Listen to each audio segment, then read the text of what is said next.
Hello everyone, अस्सलाम वालेकुम। आज वर्ल्ड टीबी डे मनाया जाता है जो 24 मार्च को थ्रू आउट द वर्ल्ड मनाया जाता है for awareness in general public regarding this disease which is a very deadly disease of tuberculosis. Tuberculosis, जिसको हम कॉमनली टीबी के नाम से भी जानते हैं, एक बैक्टीरियल रेस्पिरेटरी इन्फेक्शस डिजीज़ है।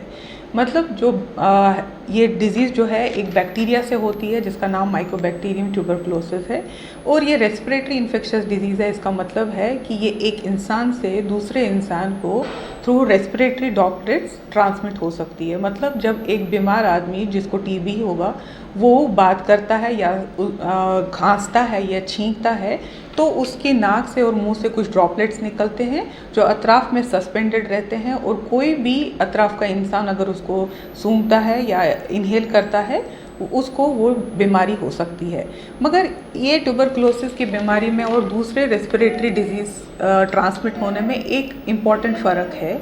वो ये है कि जो जैसे हम जानते हैं कोविड इन्फेक्शन भी रेस्पिरेटरी डिजीज़ है जो कांटेक्ट से होता है, मगर कांटेक्ट बहुत शॉर्ट पीरियड का रह सकता है उसमें, और कोविड ट्रांसमिट हो सकता है एक इंसान से दूसरे इंसान को।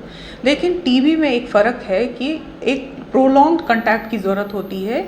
ये डिज़ीज़ को बीमार से ट्रांसमिट होने के लिए उनके क्लोज कांटेक्ट में मोर देन 8 आवर्स का कांटेक्ट होना चाहिए, तभी ये बीमार से उसके कांटेक्ट में लगता है। तो मोस्टली देखा जाता है कि ये डिज़ीज़ जो है क्लोज कांटेक्ट्स में, फैमिली मेम्बर्स में और फ्रेंड्स में यूजुअली ट्रांसमिट होता है। तो आज हम बात करेंगे, जैसे कि हमको मालूम है सबको, prevention is better than cure. आज हम बात करेंगे कि हम इस डेडली डिज़ीज़ को, जो इंडिया में काफ़ी प्रेवलेंट है और एंडेमिक पाया जाता है, इससे ऑलमोस्ट 2 लाख से ज़्यादा केसेस पर ईयर डेथ होती है इससे रिलेटेड, और थ्रू आउट द वर्ल्ड हम India is considered at 4th number. अगर हम केस बर्डन ऑफ टीबी देखा जाएगा, 1/4 हिस्से केसेस इंडिया में पाए जाते हैं। तो आज हम बात करेंगे 5 सिंपल प्रिवेंटिव मेजर्स के बारे में, जिससे हम अपने आप को और अपनी फैमिली मेम्बर्स को और क्लोज कॉन्टैक्ट्स को इस डेडली वायरस से, डेडली डिजीज़ से हम सेफ रख सकते हैं। Number 1, BCG vaccination. ये वैक्सीनेशन के बारे में आपने काफ़ी सुना होगा, जो हम अपने न्यू बॉर्न बेबीज़ को फर्स्ट वैक्सीन देते हैं।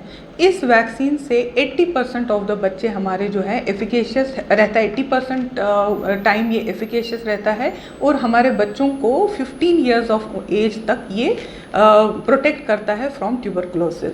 आफ्टर 15 ईयर्स ऑफ एज इसकी जो एफिकेसी है डाउन होते जाती है, and after 35 years of age ये BCG वैक्सीन जो है हमारे को प्रोटेक्शन नहीं देती है। तो हमारे को कुछ दूसरे मेजर्स लेने हैं अपने आप को सेफ रखने के लिए आफ्टर 35 ईयर्स ऑफ एज। मगर 15 ईयर्स तक अगर हम अपने बच्चे को ये वैक्सीनेशन दिया है तो हमारे बच्चे सेफ रहते हैं इस वैक्सीनेशन से। तो याद रखिए, अपने बच्चे को ज़रूर BCG वैक्सीनेशन, पहला वैक्सीनेशन दीजिए, जो यूजुअली फर्स्ट वैक्सीन दिया जाता है in every hospital. Second number पे हमारा है अर्ली डायग्नोसिस। अर्ली डायग्नोसिस का मतलब है कि हम कितना जल्दी मालूम होता है हमारे को कि हमारे को टीबी है। अगर हम ये जानेंगे, हमारे को पता चलेगा कि हमारे को टीबी है, तो हम इसको स्प्रेड करने से बचा सकते हैं अपने क्लोज कॉन्टैक्ट्स को, अपनी फैमिली एंड फ्रेंड्स को। तो ये हम कैसा मालूम होगा? जब हमारे को खुद को मालूम होगा कि ट्यूबरक्लोसिस के क्या कॉमन सिम्टम्स है। ट्यूबरक्लोसिस के जो सिम्टम्स हैं बहुत वेग रहते हैं, जो यूजुअली डिफ्रेंशिएट नहीं होते हैं from other common flu like illnesses. और एक मिथ है कि जो ट्यूबरक्लोसिस है वो सिर्फ लंग को इफ़ेक्ट करती है। ऐसा नहीं है। ट्यूबरक्लोसिस जो है लंग के अलावा आपके small bowel, small intestine, urinary bladder, kidneys और यहाँ तक कि बोन्स को भी इफ़ेक्ट करता है। तो आपके सिम्टम्स जो है वो डिपेंड करेंगे कि किस तरीके का टीबी आपको हुआ है। तो मैं पहले बताऊंगी कि जो कॉमन सिम्टम्स रहेंगे वो रहेंगे low grade fever with night sweat, जो यूजुअली इवनिंग में आता है। इवनिंग रेज ऑफ टेम्परेचर रहता है, जो ज़्यादा नहीं रहता है, मॉडरेट ही रहता है। बहुत ज़्यादा आपको बुखार नहीं दिखेगा, 100, 101 ऐसा, या 100 तक रहेगा बुखार।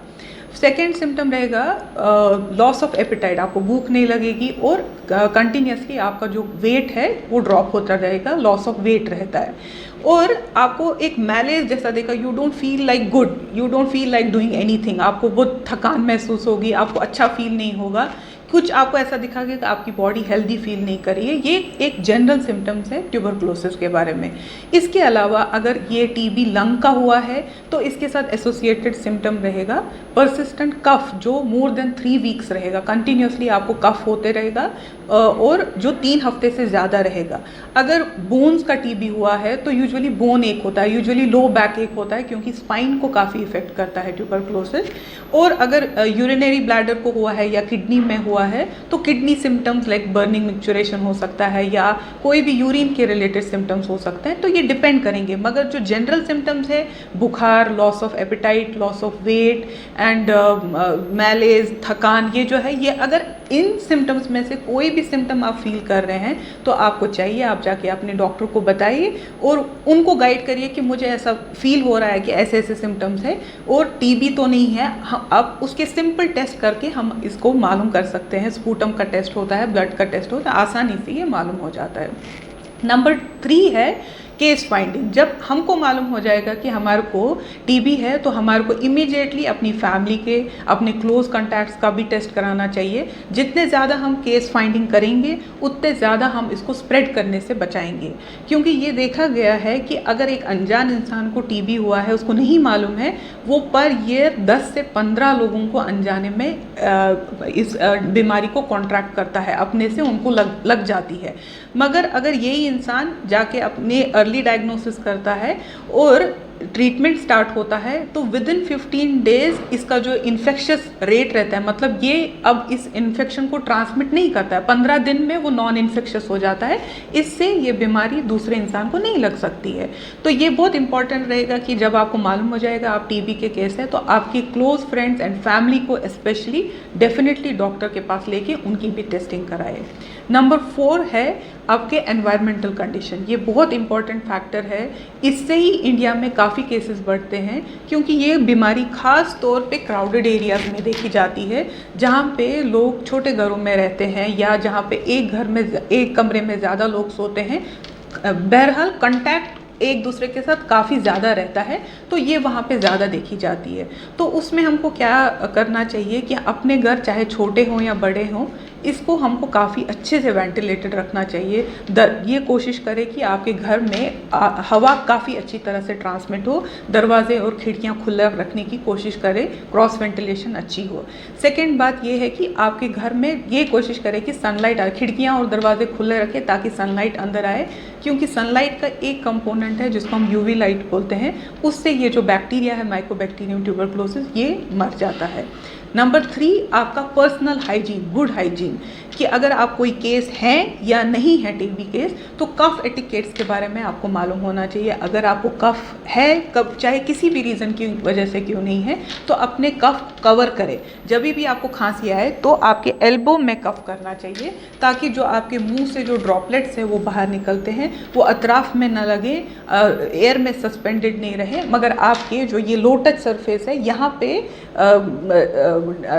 सेटल हो जाए और ये दूसरों को इससे ये इन्फेक्शन ट्रांसमिट नहीं हो, चाहे कोई भी हो, टीबी हो या कोई भी हो। ये कफ एटिकेट्स हमेशा याद रखना चाहिए कफ के वक्त। इसके अलावा अपना पर्सनल हाइजीन अच्छा रखना, ये चीज़ का बहुत ख्याल रखना चाहिए। और अगर आप डायग्नोज केस ऑफ टीबी है तो ये ख्याल रखिए कि आप मास्क पहन के ही आप बाहर जाइए, ताकि आपसे जो ये इन्फेक्शन है किसी दूसरे को न लग सके और आप इस चीज़ को स्प्रेड होने से बचा सकते हैं। नंबर 5 जो है वो है आपका immune status. Immune status is very important in cases of TB, क्योंकि ये देखा गया है कि जिस एक हेल्दी इंडिविजुअल का जो इम्यून स्टेटस है 60% ऑफ द केसेस में अगर वो ये बैक्टीरिया को इनहेल भी करता है तो भी वो उसका इम्यून स्टेटस उसको बैक्टीरिया को बॉडी में किल करता है, मार देता है, अगर उसका इम्यून स्टेटस हेल्दी रहता है। मतलब अगर 100 लोगों में से 60% लोगों को ये बैक्टीरिया अंदर जाके मर जाता है, डिजीज़ कॉज नहीं करता है। कुछ लोगों में ये इम्यून स्टेटस हेल्दी होने की वजह से ये बैक्टीरिया जो है लेटेंट रहता है बॉडी में, मतलब डिजीज़ कॉज नहीं करता है, बस खामोश बैठे रहता है, आपकी बॉडी में डिजीज़ कॉज नहीं करता है। जो ही इम्यून स्टेटस डाउन हो जाता है ये एक एक्टिव डिजीज़ फॉर्म करता है। तो इसका मतलब क्या है कि हमारे को अपना इम्यून स्टेटस, इम्यून हेल्थ जो है वो अच्छे से रखना है। वो कैसे रख सकते हैं? बैलेंस डाइट खाने से। आपकी डाइट में जो है वो कार्बोहाइड्रेट्स लेस होने चाहिए, प्रोटीन ज़्यादा रहने चाहिए, फ्रेश वेजिटेबल्स एंड फ्रूट्स ज़्यादा खाना चाहिए, पानी ज़्यादा पीना चाहिए। ये सारी चीज़ें करने से आपका इम्यून से, सिट्रस फ्रूट्स खाने चाहिए जैसे विटामिन सी जिसमें ऑरेंजेस है, लेमन है। ये सारी चीज़ें खाने से आपकी जो इम्यूनिटी है ज़्यादा स्ट्रॉन्ग होती है। तो ये 5 फैक्टर्स अगर हम इनका ख्याल रखेंगे तो इससे हम अपने आप को, और क्योंकि ये बहुत क्लोज कॉन्टैक्ट में भी ट्रांसमिट होती है, अपनी फैमिली और क्लोज फ्रेंड्स को भी सेफ रख सकते हैं। मैं उम्मीद करती हूँ ये वीडियो आपके लिए फ़ायदेमंद होगा और हम इस वीडियो के ज़रिए से अपनी कंट्री को और अपने एरिया को, अपने स्टेट को ट्यूबरकुलोसिस से फाइट करने के लिए हेल्प करेंगे। Thank you so much for watching. Thank you.